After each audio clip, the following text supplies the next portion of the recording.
Hey, Zach and Jessie. This is Mike coming to you from Casa Grande, Arizona, and I think you know what's there. It's the Lucid Factory currently being built, and I'm going to show you some drone footage of it, and we'll go from there. So thank you guys for all that you do. Keep the good news coming. We'll talk to you later. Well, you guys had mentioned that the construction might be slowing down due to the zombie apocalypse going on right now, but as you can see, it's an active construction site, and all around the building on all sides there's activity going on with people and movement. The interior of the building, you can see several structures going up. It's definitely progressing. I have no idea if they're going to be on time according to what they said in the past.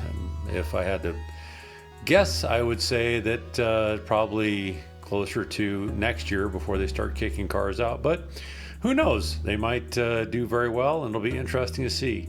So once again, thank you guys for all you do, and keep up the good work, and I'll try to update you as things change around here. Have a good day. Well, that's it from Casa Grande, so now you know.